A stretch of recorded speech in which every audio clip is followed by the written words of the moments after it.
राजकीय जीवनामध्ये एखादा पराभव वाटायला येतो, तो जर पचवायची हिंमत कोणामध्ये नसेल तर त्याने स्वतःला बाळासाहेब ठाकरेंचा शिवसैनिक मानू नये. हिंदू हृदय सम्राट बाळासाहेब ठाकरेंनी स्वतः असे अनेक जय आणि पराजय पचवलेत. हे दिवस जातील, दिवस तसेच राहत नाहीत.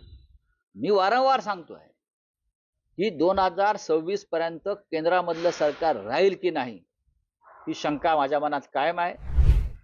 RSSचा जो IT सेल आहे त्याला काय कामधंदा सध्या उरलेला नाही. भाजपचा मी बात कर रहा हूं.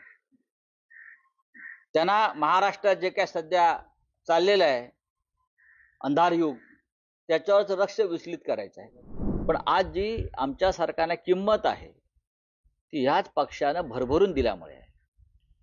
राजकीय जीवनामध्ये एखादा पराभव वाटायला येतो, तो जर पचवायची हिंमत कोणामध्ये नसेल तर त्याने स्वतःला बाळासाहेब ठाकरेंचा शिवसैनिक मानू नये. हिंदू हृदय सम्राट बाळासाहेब ठाकरेंनी स्वतः असे अनेक जय आणि पराजय पचवलेत. आम्ही त्याचे साक्षीदार आहोत. आमच्या वाट्याला विजय कमी आणि पराभव जास्त आलेले आहेत आणि त्यातून आम्ही आजही उभे आहोत. तुम्ही 4-4, 5-5 वेळा आमदार, खासदार, मंत्री झालेले लोक एका पराभवामुळे खचून जाता आणि चुकीच्या मार्गाने निघून जाता तर तसा विचार करता. मला असं वाटतं की ही माणुसकीही नाही आणि ही नीतिमत्ताही नाही. राजन साळवींविषयी म्हणाल ते कडवट शिवसैनिक आहेत. आमदार राहिलेत 3 ते 4 वेळा आणि माझं त्यांचं बोलणं झालं तेव्हा त्यांनी त्यांच्या मनातली खंत नक्की व्यक्त केली. ती स्थानिक पातळीवरची होती. माननीय उद्धव ठाकरे त्यांच्याशी बोलतायत. पण हे दिवस जातील, दिवस तसेच राहत नाहीत. मी वारंवार सांगतोय की 2026 पर्यंत केंद्रामधलं सरकार राहील की नाही ही शंका माझ्या मनात कायम आहे. मोदी त्यांची टर्म पूर्ण करणार नाहीत आणि ज्या क्षणी मोदी त्यांची टर्म पूर्ण करणार नाहीत त्या क्षणी महाराष्ट्रासह अनेक ठिकाणी उलथापालथ होईल. जशी परिस्थिती शिवसेना युबीटी मध्ये आहे तशीच आपल्याला पवार एनसीपी मध्ये बघायला मिळते आहे.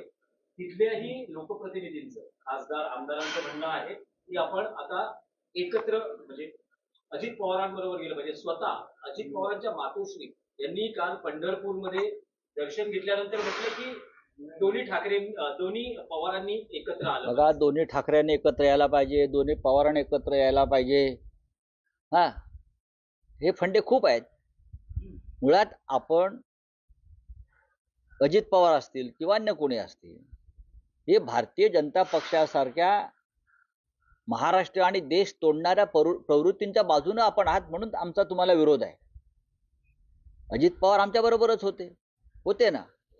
आम्ही काय त्यांना आमंत्रण दिलं नव्हतं आधी का तुम्ही जा कोणाबरोबर फडणवीसांबरोबर जा. हे सगळे लोक अटकांना आणि कारवायांना घाबरून गेले. त्याच्यावरती जर काही आमच्या मातोश्री आशाताई पवार यांच्याकडे जर तोडगा असेल त्यांनी सांगावा की पोरं बाळ घाबरून जात आहेत, अटकेच्या भीतीनं जात आहेत, कारवाईच्या भीतीनं जात आहेत. बाकी काही नाही, विचार काही नाही याच्यामध्ये. भीती संपली का परत येते. ज्या क्षणी फडणवीसांचं राज्य जाईल, मोदींचं राज्य जाईल तेव्हा त्यांची भीती संपते. हिमतीनं उभं राहणारी पिढी आपण उभी केली पाहिजे. या कारवायांना न घाबरणारी, खोट्या कारवायांना न घाबरणारी, मोदी शहांच्या दहशतीला न घाबरणारी, महाराष्ट्रातील कारस्थानांना न घाबरणारी पिढी ज्या क्षणी आम्ही उभी करू शकू त्या दिवशी आमचं राजकारण यशस्वी होईल. मीडियावर एक बातमी आपल्या संदर्भात व्हायरल होती. काय हो? कुठली फ्री प्रेस? काही कार्यकर्त्यांसोबत कधी वाद झाला. कधी? तारीख काय? 26 तारखेला सांगितलं. 26 काय? मला कोणते पाठवले 1 तारखेला काहीतरी झालं. मी गेल्या काही दिवसापासून मुंबईच्या बाहेर आज आलेलो आहे आणि अशा कोणत्याही बैठका मातोश्रीवरती होत नाहीत, झालेल्या नाहीत. उद्धव ठाकरे काही लोकांना 1 to 1 भेटतायत बरं का.